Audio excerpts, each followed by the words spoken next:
मोहतरम हजरात, मजा नहीं आया तो पैसे वापस। ये जो खबर आपको देने वाला हूं पूरा मजा आने वाला है। आज के ही दिन में, आज की तारीख में अमेरिका ने ईरान से भीख मांगी और कहा कि टेम्परेरी सीज फायर कर लो, टेम्परेरी सीज फायर कर लीजिए और उसके बदले सीज फायर कीजिए और स्ट्रेट ऑफ हॉर्मुज खोल दीजिए। ईरान ने कहा ना भाई साहब, ना हम डील करेंगे ना सीज फायर करेंगे। इसके बाद अमेरिका ने कहा कि डायरेक्ट बातचीत कर लो। मीडिएटर्स ने पाकिस्तान, इजिप्ट, तमाम देशों ने कहा कि आप, और तुर्की भी शामिल है, कि आप डायरेक्ट बात कर लो।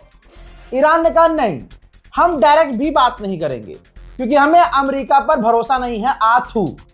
जी हाँ दोस्तों, तो अमेरिका को यह बहुत बड़ा झटका लगा है, जिसके बाद ही डोनाल्ड ट्रंप चिढ़ गया।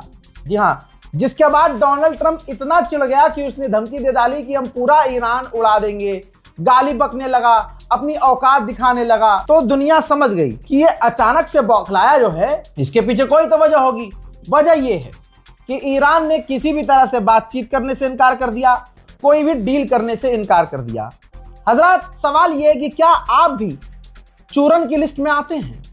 क्या आप भी उन चमन चिमगैंडियों के लिस्ट में आते हैं जो ये खबर शेयर कर रहे हैं और लोगों से पूछ रहे हैं कि क्या मर गया है ट्रंप?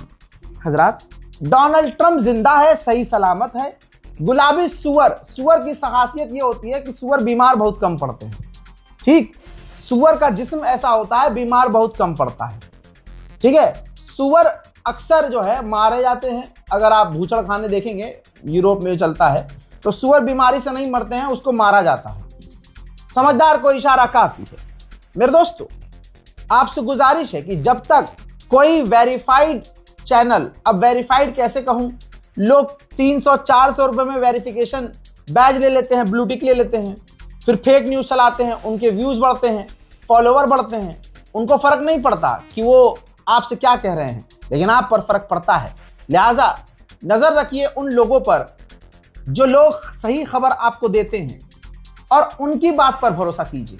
और डीएम में आने की बार बार जरूरत नहीं है कि रजा भाई गुलाबी सुअर मर गया क्या। नहीं, आप लोगों ने तो, भारत के खासकर मुसलमानों ने, नेपाल के मुसलमानों ने, पाकिस्तान के मुसलमानों ने अभी ज्यादा दिन नहीं, 20 दिन पहले नेतन्याहू को मार दिया था। और ऐसा नेतन्याहू को मारा था कि हर दिन हर कोई रील बनाने वाला, हर कोई टिकटॉकिया रीलबाज नेतन्याहू को नए नए तरीके से मार रहा था। और वाहिद आपका ये नौकर बार बार कह रहा था कि फेक न्यूज है। फिर सबके मुंह पर तमाचा लगा, लेकिन हम लोग इतने बेगैरत हैं कि हमने फेक न्यूज तो खूब शेयर की, लेकिन जब ये साबित हुआ कि ये फेक न्यूज है, तो उन फेक न्यूज बनाने वाले जो इन्होंने व्यूज कमाए, उनसे एक सवाल तक नहीं किया। हमने उनसे एक बार भी ये नहीं कहा कि भाई साहब डिलीट कब करोगे ये वीडियो, सफाई कब दोगे कि भाई वो झूठी खबर थी और अफवाह उड़ाई गई थी, जिसकी चपेट में हम भी आ गए थे। यही तो खासियत है हम भारतीयों की। जितना भी बुरा हो, जितना भी हमें फंसाया गया हो, जितना भी हमें ट्रैप किया गया हो, हम 2 दिन में सब भूल जाते हैं। उधर पाकिस्तान के विदेश मंत्री ने सऊदी अरब के विदेश मंत्री से फोन पर बात की है। इससे पहले की रिपोर्ट में बता चुका हूं कि ईरान के विदेश मंत्री ने खुद भारत के विदेश मंत्री को फोन किया था और तमाम हालात एक्सप्लेन किए थे। मेरे दोस्तों, डोनाल्ड ट्रंप की गाली गलौच और बकवास और गंदी जबान पर अमेरिका के ही सेनेटर भड़क गए हैं। आप स्क्रीन पर देखिए दोस्तों, अमेरिकी सेनेटर ने डोनाल्ड ट्रंप के बयान को रीट्वीट करते हुए कहा कि ये पागल हो गया है, मेंटली इल हो चुका है, कांग्रेस को इन्हें रोकना होगा, ये खतरनाक है, डेंजरस है, ये हानिकारक है। ईस्टर के माहौल में, इस त्योहार के माहौल में डोनाल्ड ट्रंप माहौल बिगाड़ रहा है। सारी दुनिया परेशान है, ये रही वीडियो, सारी दुनिया परेशान है, हैरत में है, लेकिन ईरान के लोग बल्ले बल्ले कर रहे हैं भैया। ईरान के मिनिस्टर ने कहा, और ये मैं खुद जानता हूं कि वहां आम लोगों की हालत बेहतर है। यहां खाना पानी, आटा दाल चावल, सिलेंडर महंगा हो गया है। ईरान में गैस तेल सस्ता, खाना पानी भरपूर, किसी चीज की कोई कमी ईरान को नहीं है। हजरात, मैंने पहले ही कहा था कि ईरान को क्लियर पैगाम अगर कोई दे रहा है तो वहां की आवाम दे रही है। ईरान की आवाम साफ कह रही है कि हमें किसी भी तरह से कोई डील नहीं करनी है, हमें झुकना नहीं है, सर कटा लेंगे लड़ जाएंगे, मर जाएंगे, भिड़ जाएंगे, लेकिन अमेरिका से डील नहीं करेंगे। आज भी ईरान की सड़कों पर यही प्रदर्शन हो रहे हैं।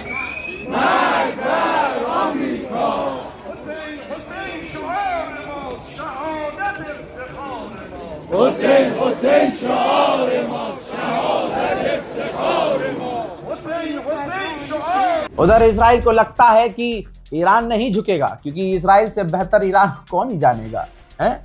कभी आज तक ईरान झुका नहीं और रोज बजा रहा है। हाइफा को बजाया, पोर्ट को बजाया। हाइफा के रेसिडेंटल इलाके को ईरान ने मिसाइल दागकर पूरे हाइफा के इलाके को हिला दिया। चीख पुकार की आवाज वो पहले भी आप सुन चुके हैं, इससे पहले मैं अपडेट दे चुका हूं।